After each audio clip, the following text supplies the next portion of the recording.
నా కొన్ని మాటలు చెప్పండి. దేవునికి స్తోత్రం. ప్రభువైన యేసుక్రీస్తు కృపను బట్టి దేవుడు స్టీఫెన్కి ఈ యొక్క రక్షణ భాగ్యాన్ని అనుగ్రహించినందుకై నేను ప్రభువుని ఎంతగానో స్తుతిస్తూ ఉన్నాను. ప్రభు తాను చెప్పినటువంటి సమయానికే 2 సంవత్సరాల క్రితం నేను ప్రార్థించినప్పుడు ఆలస్యం అవుతుందన్నట్లుగా నేను చాలా వేదన పడి బాధపడి ప్రార్థన చేసుకుంటూ ఉన్నప్పుడు ప్రభువు ఒకరోజు తెల్లవారుజామున మరి ఒక కళ ద్వారా మాట్లాడాడు. ఫలాని సమయం అనేటువంటి ఆ సమయంలో ఈ కార్యం జరుగుతుందని ముందుగానే చెప్పడాన్ని బట్టి నేను కనిపెడుతూ ఉన్నాను. అది మరి ఇప్పుడు అది కరెక్ట్గా ప్రభు అయితే ఏ సమయానికైతే చెప్పాడో ఆ సమయానికి స్టీఫెన్లో మరి మార్పును తీసుకువచ్చి మరి ప్రభు లోపల నుంచి కార్యం చేసుకుంటూ వచ్చి కరెక్ట్గా ఈ సమయానికి వచ్చేసరికి నమ్మి బాప్తిస్మం పొంది మరి సంఘంలో చేర్చబట్టడానికి ప్రభు కృపను చూపాడు. పరిశుద్ధ గ్రంథంలో ఒక మాట ఉంది, కార్యారంభం కంటే కార్యాంతము గొప్పది. ఆరంభము అనేటువంటిది ఎంత ప్రాముఖ్యమో కొనసాగింపు అనేటువంటిది అంతకంటే ప్రాముఖ్యమైనటువంటిది. ముగింపు ఇంకా గొప్పది. అందుకే ప్రభు అంటాడు, నేను మార్గమై ఉన్నాను, సత్యమై ఉన్నాను, జీవమై ఉన్నాను. మనము మార్గంలోనికి ప్రవేశించి ఆయన సత్యము చేత స్థిరపరచబడి ఆ తర్వాత ఏమవుతాం, మనము జీవంలోనికి ప్రవేశిస్తాం. 3 స్టేజ్ అనమాట. మన యొక్క యాత్ర 3 స్థాయిల్లో ఉంటుంది. మార్గంలో ఉండుట, మార్గంలో కొనసాగుట, సత్యమందు స్థిరపరచబడుట, సత్యము చేత స్వతంత్రులుగా చేయబడుట. ఆ తరువాత ఏమవుతుంది, మనము స్వతంత్రత పొందినటువంటి మనము నిత్య జీవంలోనికి ప్రవేశించుట. ఈ 3 స్టేజెస్ మన ప్రతి ఒక్కరి జీవితంలో ఏదో ఒక స్థానంలో ఏదో ఒక పరిస్థితుల్లో త్రొట్టుపడుతూ ఉంటాం. మార్గం అనగానే ఎలా ఉంటుందంటే అది సాఫీగా ప్లెయిన్గా ఉండదు. ఎందుకంటే మనం చేసే యాత్ర విశ్వాసమునికి సంబంధించినటువంటిది.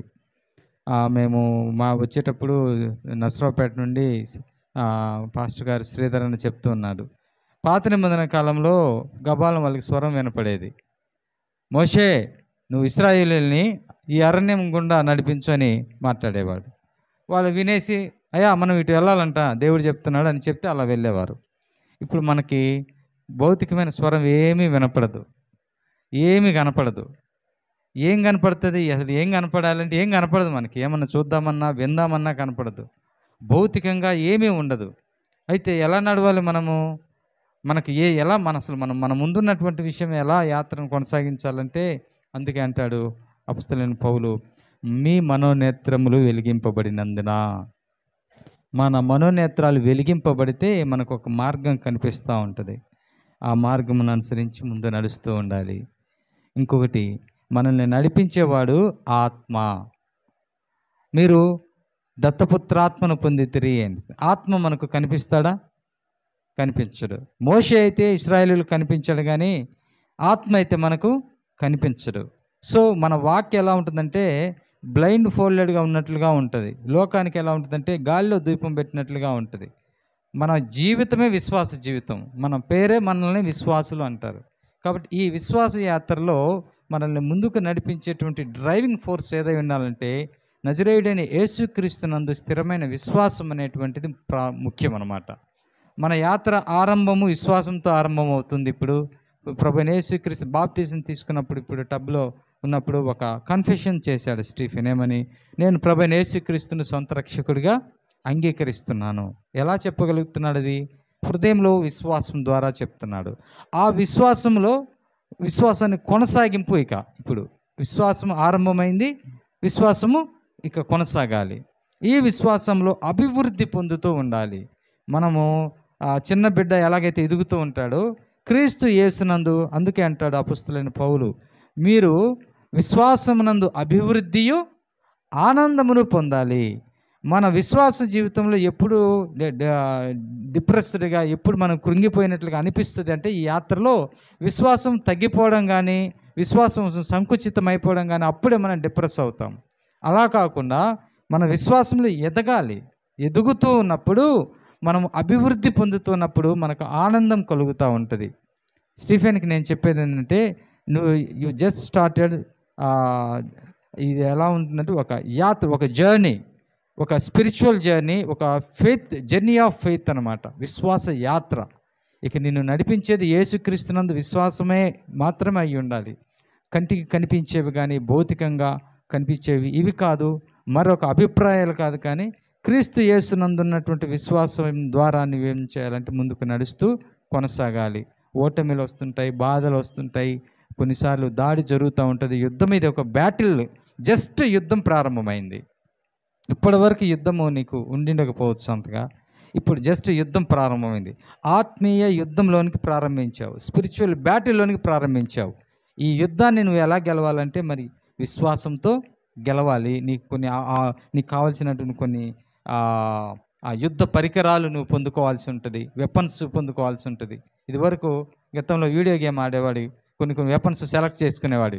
ఇప్పుడు ఏంటంటే స్పిరిచువల్ వెపన్స్ నువ్వు ఎక్వైర్ చేసుకోవాలి దేవుని యొద్ద నుండి. సో వాక్యంని చదువుకుంటూ, ముఖ్యంగా అద్భుతమైన మాట చెప్పారు అన్న, తిమోతి అన్న, ఒక 4 అద్భుతమైన పాయింట్లు చెప్పారు. అసలు నేను ఆలోచించి ఇంకా దాని గురించి ఆలోచిస్తున్నాను. ఒకటి, అపొస్తలుల బోధ యందు నిలిచి ఉండాలి, ఎంతో ప్రాముఖ్యమైనది. అపొస్తలుల బోధ యందు, దైవ సేవకుల ద్వారా చెప్పబడే వాక్యానికి కట్టుబడి విధేయుడివై విశ్వాసంతో ముందుకు సాగాలి. 2, సహవాసము, ఫెలోషిప్. 3వది రొట్టె విరుచుట, బ్రెడ్ బ్రేకింగ్. 4వది ప్రార్థన. ప్రార్థనకి 4వ ప్లేస్ ఉందని నేను అనుకోవాలి యాక్చువల్గా, ఇప్పుడు అన్న చెప్తుంటే నాకు అర్థమైంది.